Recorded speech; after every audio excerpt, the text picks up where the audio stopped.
about Mark Kelly. So what can Arizona or us Republicans do to have the driving force not go towards Mark Kelly and have it go towards someone who's more like constitutional friendly and American friendly versus what he's running? Yeah, that's a great question. I think that that's something that as Republicans we all can agree upon, is that we've got to beat Mark Kelly, but how are we going to beat him? That's the question, and I'm hopeful that this is going to be such a red wave year that anybody, whether a Republican next to his name, can beat Mark Kelly. But I think that it's critical that we don't take anything for granted, that we make sure that we put our best foot forward to beat him, because there's so much at stake. We cannot risk losing, and that's why I got into this race. I was the last candidate to enter the race, and I really like each of the other candidates that are in this race. I've gotten to know them each throughout the campaign trail, and they're good folks. But I do believe that each of them has liabilities, and I'm concerned that if those liabilities are included in our nominee, that we could fall short, and we cannot risk that happening. And that's why I stepped up to say, look, we've got to make sure that we put forward a candidate that has that proven record, that proven conservative record, that can energize the Republican base. And that's so critical, that we have that Republican base excited. So they're going out, they're knocking doors in September and October and November to encourage their friends and their neighbors to get out and vote. But then in addition to having someone that's got that proven conservative record, someone that's also demonstrated an ability to win in a challenging statewide election. So I won in 2018. I was outspent by about 30-1. So Tom Steyer, you guys might know, that out-of-state California billionaire, he spent $4 million trying to defeat me in my race for the Corporation Commission. He saw that I had this conservative record, that I've been fighting against the Green New Deal that he wanted to adopt here in Arizona. And so he tried to defeat me. And I was dramatically outspent, but I was still successful. And I think that was because Arizonans saw that I had served with the highest standards of ethics and integrity. And they saw that I was an earnest seeker of Arizona's best interest. So I was very honored to be successful, and I think that demonstrates an electability that we need in our candidate, a candidate that can connect well with those general election voters, many of whom don't care as much about policy as you and I might, but they care more about, is this a candidate that I feel like I can trust? Is this a candidate that I will feel happy and pleased to have representing me at the highest levels of government? And so that's something that I think is critical, and that's why I stepped up to do it. I think that we can get it done. I think that we can win this race. It's going to be a challenge, but it's a winnable race, and we've got to make sure that we put our best foot forward. Any other questions? Yeah. So we want to stop the overreach of government, but you said you wanted to introduce a heartbeat bill. So given the latest Supreme Court ruling, do you see a contradiction in those two, and how do you square those two things? Excellent question. For those that might not have heard, he asked about the heartbeat bill and limiting the federal government, and is that inconsistent? I think that Roe versus Wade was 100% wrongly decided. The radical left wrote into the Constitution a constitutional protection for abortion, which did not exist. But what does exist in the Constitution is protection for inalienable rights. And it is in our founding documents. It's also in the Constitution. You can look to the 14th Amendment and the Equal Protection Clause. You can also look to the 5th Amendment that guarantees that we shall not be deprived of life, liberty, or property without due process of the law.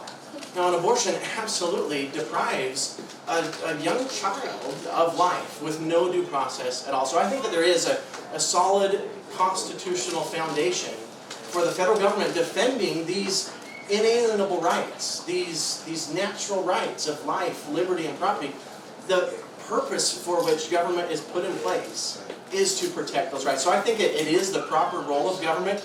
I am so excited about the decision of the Supreme Court. That was the greatest legacy of Donald Trump, these Supreme Court justices that he put in place that overturned Roe versus Wade. This is a tremendous triumph of good over evil.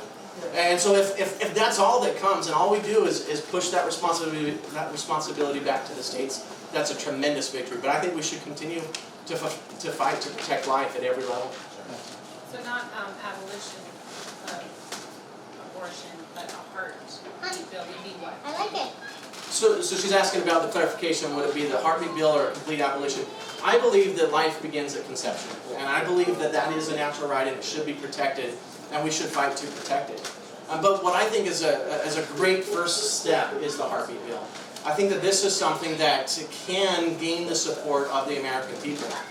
And it's because most people many who say that they're not pro-life, do not agree with abortion on demand. And that's what the radical left has adopted. They celebrate abortion. You know, what did they used to say? That it should be safe, legal, and rare?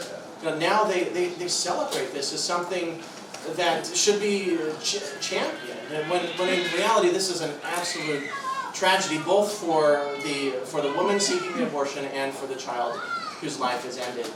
And so I think that starting with the heartbeat bill is something that can perhaps gain a majority support of the American people, because they recognize if you're ending a beating heart, there's no other way to characterize that than ending the life of a human being.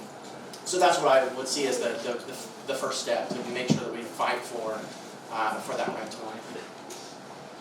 Any other questions? I have one. Oh, Nick. Go ahead. No, I was saying, are you waiting? come say. Oh, so I follow Kate Kammett's live videos that she does. So just as of yesterday, this is a live video that she did about before they broke from Congress.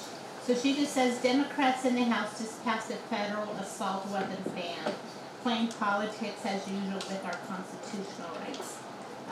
So I guess this is saying that moving forward that they're putting a ban on any assault rifles, but so how far do you think this will go? Oh my gosh, it's so scary. You know, and it's not just the Democrats. I mean, Republicans voted for this red flag law. You know, and it's very, very frustrating. And I think that highlights exactly what I was describing, with the fact that we get let down so many times, far too many times, by candidates who say that they're going to be conservatives. And with me, you've got a proven record. I've got an A rating from the National Rifle Association. I'm going to fight to protect our inalienable rights to protect ourselves. I mean, this is a natural right to self-defense, and we've got to fight to protect it. So, yeah, we've got to fight against the ban on these rifles. We've got to fight against the red flag laws that, you know, getting back to due process, they're eliminating a constitutional right with no due process at all. You know, and as much that we can do, we should be focusing on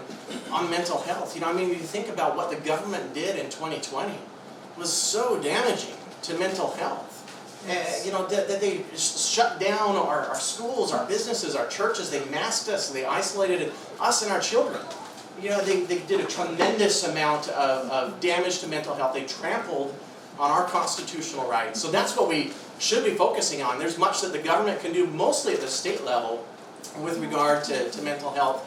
But then also at the federal level, we've got to ensure that we're respecting individual rights, we're respecting individual accountability, and that we're protecting these rights so that we don't do more damage to mental health that is really the cause for much of these tragedies that we're seeing.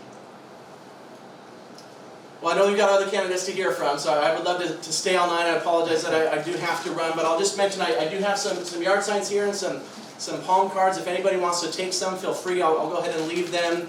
I know the election's near, it's just a couple days away, but if you can put it in your yard, it'll be a tremendous help. If you can put some out on the street, that would be great as well. So I'll just leave those. If anybody wants them, you can help yourself to them. And again, thank you so much for having me. It's been a pleasure. I would be honored to have your support. It's Justin Olson running for the United States Senate. You guys have a great